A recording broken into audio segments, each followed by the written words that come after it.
Why is it important to take care of our emotions when there's a tragedy?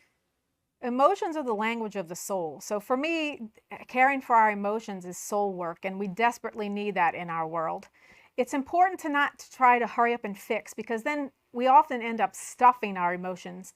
And it teaches us that our emotions are something to be afraid of, something that are threatening, which I can understand if you haven't practiced this. But really, when you learn how to care for our emotions, it teaches you how much strength you actually have, and that you don't have to be afraid when you have difficult emotions, because you have the skills to care for them. And what are some common feelings that arise during a devastating situation, like we've been talking about the Grand Blanc Church shooting? Right. I mean, there's no wrong feeling. Fear, terror, sadness, sorrow, anger is another big one. Frustration, overwhelm. I mean, it can really just send us spinning, as it should. These things are not things that should be happening in the world. So when they disturb us deeply, that's a normal human response for me. And those are the things that need our care and attention. It's not wrong to feel those things. It's appropriate. Yeah, and speaking of, how do we cope and care for those feelings? Yeah, this is the hard part, because some people go, what do you mean? How do I care for my feelings? And the first thing you want to do, like I was driving here feeling like, man, I'm having a really off day. And Yeah. I have to check in with myself. How am I doing? What's going on in my inner world? And so the first part is acknowledging, okay, I'm having a moment.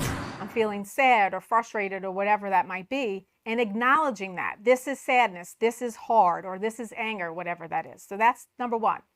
The second thing we want to do is validate it. It's okay to feel this. This doesn't make something wrong with me. It means I'm human and I'm responding to really difficult stuff.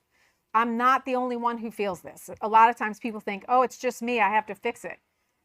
Everybody I know is feeling some kind of difficult emotion right now. So I'm not alone.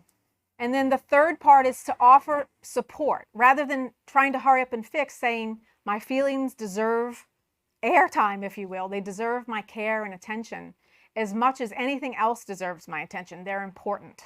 Yeah, and is it important to find joy during difficult times like this? What should people focus on? Yeah, I think it's easy to get completely consumed. And of course, I think that's natural, especially like the day of when we hear these things.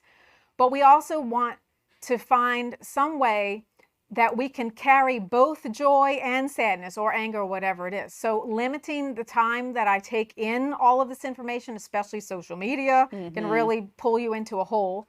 And saying, you know what, it's okay that I'm sad. I can also go for a walk. I can also make myself a meal or play with my puppy or whatever that is. The goal is that we want to be able to hold both and not feel like we only should be one. Yeah. We can walk with both and put our arms around ourselves, so to speak, and walk through these things. And really quickly, when it comes to social media, just talk about the role that that plays, whether positive or negative, when trying to cope with those emotions. Well, social media, you have to be really careful when you're on it. Is this making me feel better? Is this making me feel worse? And that should be your cue in that moment of whether I need to look at something else or pay attention to accounts that give me hope or even give me direction, something I can do, versus stuff that just makes me angry and keep scrolling and just festering my anger.